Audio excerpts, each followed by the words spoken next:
ప్రభు పేరిట మీ అందరికీ శుభములు తెలియజేస్తున్నాను. మహాగణుడైన నా రక్షకుడు యేసుక్రీస్తు వారి నామమున మీ అందరికీ శుభములు.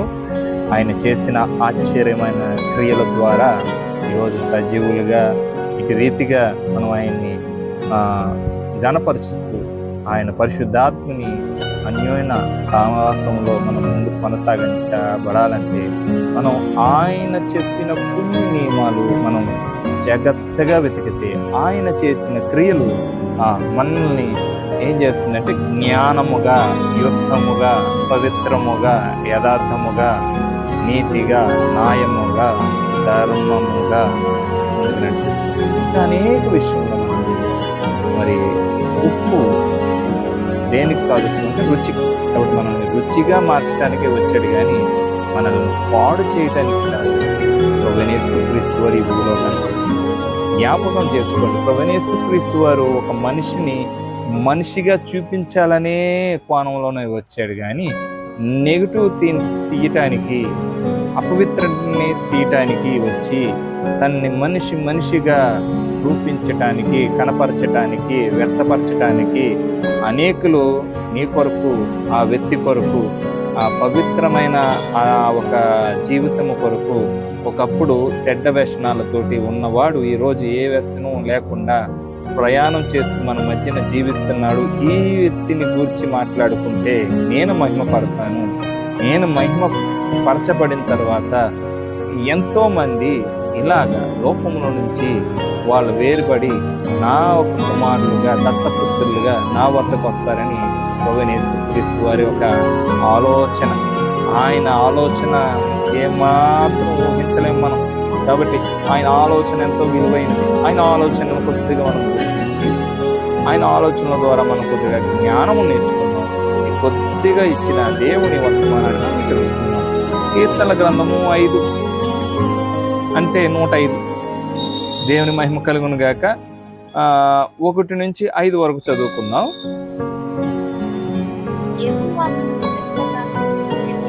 ఆయన నామమును ప్రకటన చేయుడి, జనములలో ఆయన కార్యములను తెలియచేయుడి. ఏమని చెప్పారు ఇక్కడ? యెహోవాకు కృతజ్ఞతాస్తుతులు చెల్లించుడి, ఆయన నామమును ప్రకటించుడి, జనములలో ఆయన కార్యములను తెలియజేయుడి. దాని తర్వాత కింద లైను మీకు వినిపిస్తున్నాను చూడండి. ఆయన గూర్చి పాడుడి, ఆయన గూర్చి కీర్తించుడి, ఆయన ఆశ్చర్యమైన కార్యాలన్నిటిని గూర్చి సంభాషణ చేయుడి, ఆయన పరిశుద్ధ నామమును బట్టి అతిశయించుడి. యెహోవాను వెతుకువారు హృదయమందు సంతోషించుదురు గాక. యెహోవాను వెతుకుడి, ఆయన బలమును వెతుకుడి, ఆయన సన్నిధిని నిత్యము వెతుకుడి. ఆయన దాసుడైన అబ్రహాము వంశస్థులారా, ఆయన ఏర్పరచుకొనిన యాకోబు సంతతి వారులారా, ఆయన చేసిన ఆశ్చర్య కార్యములను జ్ఞాపకము చేసుకొనుడి. దేవునికి మహిమ కలుగును గాక. ఆ కింద వచ్చిన కూడా చదువుకుందాం. 6వ అధ్యాయం లేదా 105 అధ్యాయంలోనే 6వ వచనం. ఆయన చేసిన సూచక క్రియలను, ఆయన నోట తీర్పులను జ్ఞాపకము చేసుకొనుడి. ఇది హెచ్చరిక. మళ్ళీ వినండి. ఆయన చేసిన సూచక క్రియలను, ఆయన నోటి తీర్పులను జ్ఞాపకము చేసుకొనుడి. దేవునికి మహిమ కలుగును. ఇక్కడ ప్రభువైన యేసుక్రీస్తు వారు మనకి తెలియజేసేది, బయలుపరిచేది ఏంటంటే దేవుని మహిమ కలుగును గాక, ఆయన గూర్చి మనం కనిపెట్టాలి. ఆయన గూర్చి మనం ఏం చేయాలి? ఆలోచించాలి. ఆయన సన్నిధిని వెతకాలి, ఆయన కీర్తించాలి, ఆయన గణపరచాలి, ఆయన కోసం సంభాషణ చేసుకోవాలి. మీకు ముందుగానే చెప్పాను, ఉప్పు దేనికి సాదృశ్యం అంటే కమ్మదనానికి, ఒక రుచికి.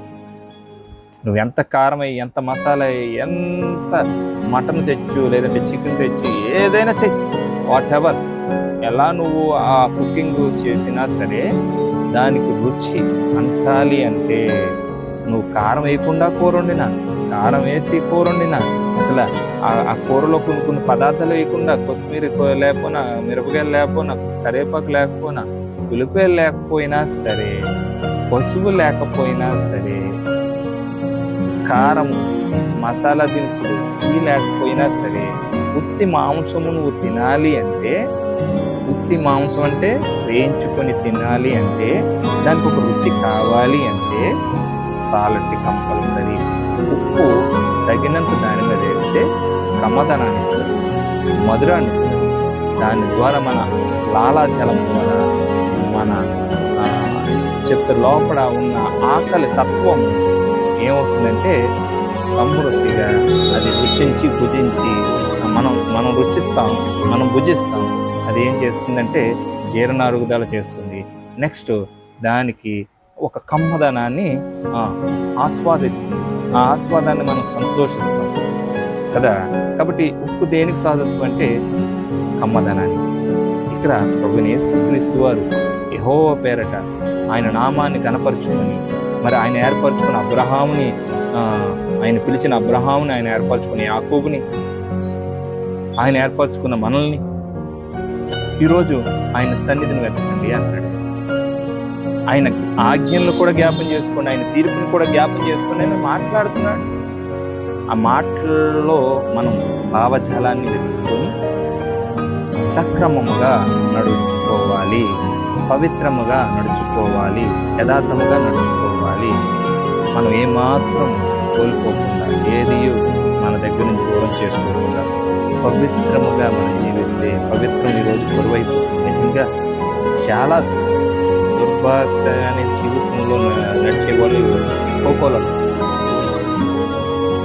కళ్ళ ద్వారా చూసే నేత్రాశే కానీ, చెవుల ద్వారా వినే స్వరమే కానీ, ఒక భావజాలానికి సంబంధించిన ఒక సాంగ్స్కి సంబంధించిన ఏదైనా సరే మనిషిని చెడగొట్టేదే. ఏదైనా తీర్చిదిద్దింది ఉంది అంటే ప్రపంచం మొత్తంలో దేవుని పరిశుద్ధ వాక్యము ద్వారా సరిచేయబడి రుచికరంగా, పవిత్రముగా, యథార్థవంతంగా అవతలోడు మన కోసం మాట్లాడుకునే లాగా దేవుడు చేస్తున్నాడు. దేవునికి మహిమ కలుగును గాక. నిన్ను నన్ను అలాగే రూపించాలని ఆశపడుతున్నాడు. నేను ఆ తోవలో ఉన్నాను, నువ్వు ఇంకా ఆ తోవలో లేకపోతే త్వరగా ఆయన కోసం ఒక్కసారి సంభాషించు, ఆయన కోసం తెలుసుకునేందుకు ప్రయత్నించు. ఈ దీంట్లో బలవంతం ఏమీ లేదు. పరిశుద్ధ గ్రంథము చదువుకొని వివేచన జ్ఞానము ద్వారా, అక్షరం అయితే ఉంది కదా, ఏదైనా నువ్వు ఫస్ట్ క్లాస్ నుంచి 10th క్లాస్ వరకు రావాలంటే ఏదో నోట్బుక్ చదవాల్సిందే. దానికి సంబంధించిన ఆ సిలబస్ నీకు అభ్యాసం అవ్వాలి. అభ్యాసం అవుతాయి కదా నువ్వు ఆ క్లాస్ మారగలవు. అలాగే బైబిల్లో కూడా నువ్వు కరెక్ట్గా చదివితేనే, దాంట్లో లోపాలు ఉన్నాయని ఎంతో మంది చెప్తున్నారు కదా, ఆ లోపం ఏంటో నీకు తెలిసిపోతుంది. అంటే నువ్వు దేవుడి కోసం తెలుసుకోవాలని మాత్రం బైబిల్ చదవక పెద్ద విషయంలో కాదు. ఎందుకంటే నువ్వు అదే దృష్టిలో చదవమన్నారు కదా అనుకుంటావేమో. లోపం కోసం ఒకసారి బైబిల్ చదువు. ఈ రోజుల్లో చాలా మంది లోపాల కోసం చదివి బైబిల్ను బయట పెడుతున్నాడు. బైబిల్ పవిత్రత ఏంటో బయట పెడుతున్నారు. కాబట్టి నువ్వు కూడా చదువు. నువ్వు ఎవరు చెప్పిన మాటలో నమ్మకం, ఎవరో ఏదో ఏదో అన్నారు దానికోసం అని చెప్పి నువ్వు ఏమంటారు అతిశయింపబడకు, లేదంటే ద్వేషించకు. నీ అంతటి నువ్వు దేవుడి గ్రంథం చదువు. సార్ దాంట్లో పరిశోధించి, ఇలాగా నీ ఇంట్లో ఎక్కడైనా అపవిత్రత ఉందా, దేవుడు దేనైనా ప్రోత్సహించాడా, మనుషులు చేసిన తప్పులకి దేవుడు ఖండించాడు, బుద్ధి చెప్పాడు, సన్మార్గంలో పెట్టాడు, సత్య సువార్త సాటించాడు. పరిశుద్ధాత్మ ద్వారా అనేకులు ప్రజలని అతని రాకడికి, యేసుక్రీస్తు వారి రాకడికి సిద్ధపరచడానికి ఈ యొక్క సత్య గ్రంథాన్ని ఇచ్చాడు, శుభ గ్రంథాన్ని ఇచ్చాడు, నీతి గ్రంథాన్ని ఇచ్చాడు, పవిత్రత కలిగిన గ్రంథాన్ని ఇచ్చాడు. ఆయన దేవుని నోటితో వచ్చిన ప్రతి మాట పవిత్రత కంటే చాలా గొప్ప. దేవుడే స్వయంగా మాట్లాడుతున్నప్పుడు నీ మాటలు నా మాటలు ఏమైనా చెల్లుతాయా? లేదు కదా. కాబట్టి మనం బైబిల్ ద్వారా ముందుకు వెళ్దాం, దేవుని అనుసరిద్దాం, దేవుని కృపను మనం పొందుకుందాం. కాబట్టి బైబిల్ చదవండి. బైబిల్లో ఉన్న లోపాలేంటి, బైబిల్లో ఉన్న అంశాలేంటి, బైబిల్లో ఉన్న వ్యత్యాసం ఏంటి, లోకానికి నాకు బైబిల్కి సంబంధం ఏంటి ఒకసారి తెలుసు. దేవుడు మీతో మాట్లాడును గాక. Praise the lord. ఇంకా ఎవరంగా బోల్డ్ రకాలుగా చెప్తాను. పరిశుద్ధాత్ముడు సహాయం చేస్తాడు రానున్నది. కాబట్టి మీరు ముందుగా బైబిల్ చదవండి. దేవుడి మహాకనికరము కృప మీకు తోడును గాడ్ బ్లెస్ యు ఆల్సో.